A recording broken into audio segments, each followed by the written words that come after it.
अस्सलामु अलैकुम वरहमतुल्लाहि वबरकातुहू। बिस्मिल्लाहिर्रहमानिर्रहीम। दोस्तों, आज मैं आपको अपेंडिसाइटिस यानी पेंडिक्स का जो दर्द होता है, इसका अक्सर लोगों को सर्जरी करवानी पड़ती है, ऑपरेशन करवाना पड़ता है। मैं आपको विदाउट सर्जरी आपको ट्रीटमेंट बताऊंगा। वो अगर आप ध्यान से करें तो आप ऑपरेशन से, सर्जरी से और अपना पैसा ज़ाया करने से बच सकते हैं और आपका जिस्म भी कटने से, सर्जरी से बच सकता है। दोस्तों, मेरी पूरी वीडियो देखें, आपको बहुत ज़्यादा फ़ायदा होगा। आज जो मेरा टॉपिक है वो है how to treat appendicitis without surgery. मैं हूं डॉक्टर हाफिज़ अब्दुस्तार अंजम। आप देख रहे हैं यूट्यूब चैनल डॉक्टर हाफिज़ एस क्लिनिक। अगर किसी बंदे को अपेंडिसाइटिस हो जाती है यानी अपेंडिक्स हो जाती है तो वो थोड़ा सा हौसला करे, डायग्नोज करवा ले। वो अल्ट्रासाउंड से भी हो जाती है और साथ कुछ टेस्ट करवाए जाते हैं, सीबीसी करवाया जाता है, ईएसआर करवाया जाता है। इसमें क्लियर हो जाता है कि मरीज़ को अपेंडिसाइटिस है। उसके बाद डिसीजन ये लिया जाता है कि अब करवाना क्या है। लोगों में ये बात इतनी पुख्ता हो चुकी है कि पेंडिक्स का ऑपरेशन के बगैर हल ही नहीं है। मेरे क्लिनिक के ऊपर सैकड़ों लोग आते हैं जिनसे मैंने ये बात सुनी है कि अपेंडिक्स का तो इलाज सर्जरी के अलावा ही है ही नहीं।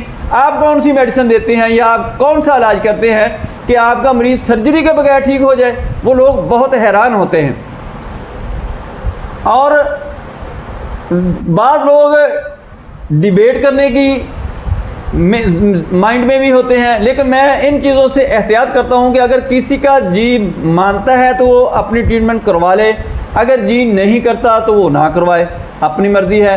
वो पेट को जाके कटवा ले, सर्जरी करवा ले, अपने पैसे ज़ाया करवा ले, हमारा क्या जाता है। लेकिन मैं आपको आज मेडिसिन बताता हूं और उसके साथ एक खुराक बताऊंगा, वो आपने लेनी है। आप 100% इस कॉम्प्लिकेशन से बाहर निकल आएंगे। अपेंडिसाइटिस का आपको सर्जरी नहीं करवाना पड़ेगी, आप ऑपरेशन से बच जाएंगे।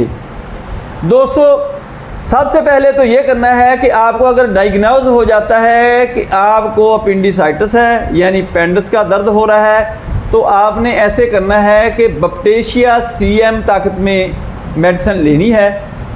5 कतरे आपने उसी वक्त मुंह में टपका देने हैं। ये ऐसी मेडिसिन है कि अगर मरीज़ ऑपरेशन थिएटर में भी गया हुआ है, आपके हाथ चढ़ जाए, आपके काबू आ जाए, आप उसके साथ भला कर दें, ये मेडिसिन उसके मुंह में टपका दें, तो मरीज़ 98% है कि वो सर्जरी से बच जाएगा। इतनी अच्छी मेडिसिन है बप्टेशिया CM। 5 कतरे आपने उसके मुंह में टपका देने हैं और 2-3 दफ़ा आपने दिन में देने हैं। उसके बाद आपने स्टॉप लगा देना है। 5-7 दिन के वक्फे से आपने फिर देना शुरू कर देने हैं। इसके साथ आपने देनी है आयरस टैंकस।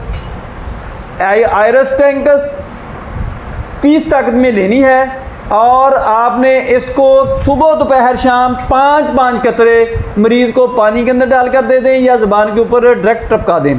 ये अपेंडिसाइटिस की बहुत ही स्पेशल और खुसूसी दवाई है। इसको आप बिल्कुल ना भूलें। आपका मरीज़ सर्जरी के बगैर विदाउट सर्जरी ठीक हो जाएगा। इसके साथ साथ अगर मरीज़ को बहुत ज़्यादा शदीद तकलीफ़ हो रही है तो आपने बेलाडोना 30 ताकत और एपसमिलिफिका 30 ताकत लेनी है, क्योंकि ये जो इन्फ्लामेशन होती है, स्वेलिंग होती है, इसके लिए दोनों ही नायाब किस्म की मेडिसिन हैं। ये आपने 5-5, 7-7 मिनट के वक्फे से देना शुरू कर देनी है। इससे आपका मरीज़ दर्द जो है उसको महसूस हो रही है, उससे ठीक होना शुरू हो जाएगा और आयरस टैंकस बप्टेशिया जो है वो आपको सर्जरी से बचा लेगी। दोस्तों, इसके साथ आपने क्या करना है, इसके साथ आपने करना है कि बादाम रोगन लेना है, कैस्ट्राइल लेना है और अर्क गुलाब लेना है। अर्क गुलाब के अंदर आपने कैस्ट्राइल और बादाम रोगन डाल लेना है। 2 हिस्से अर्क गुलाब होना चाहिए और एक हिस्सा जो है कैस्ट्राइल और बादाम रोगन का हो। वो आपने ये 3 खुराकें एक दिन में देनी हैं। यानी 120 ml आप ले लें अर्क गुलाब, उसमें आपने 60 ml बादाम रोगन और 60 ml ही आपने कैस्ट्राइल डाल लेना है। उसको अच्छी तरह शेक करें, हिलाएं मिक्स जब हो जाए तो उस वक्त आपने मरीज़ को एक डोज तीसरा हिस्सा इसमें से दे देना है और फिर 4 घंटे के वक्फे से तीसरा जो इसका तीसरा हिस्सा बनेगा वो देना है और फिर 4 घंटे के वक्फे के बाद आपने फिर रिपीट कर देना है। वो 3 हिस्सों में करके आपने ये ख़त्म कर देना है। इंशाल्लाह आपका मरीज़ विदाउट सर्जरी ठीक होगा। आप मुझे दुआओं में याद करेंगे और आपके दिल से दुआएं निकलेंगी। दोस्तों मेरी वीडियो पसंद आए इसको लाइक करें, दोस्तों रिश्तेदारों में शेयर ज़रूर करें, क्योंकि बहुत कीमती मैं ये वीडियो बना रहा हूँ मैं, ज़रूर शेयर कर दिया करें। बेल आइकन को प्रेस करें, मेरे चैनल को सब्सक्राइब करें। अपना ख्याल रखें। Stay connected, stay happy, stay healthy. अल्लाह हाफिज़। अस्सलाम वालेकुम।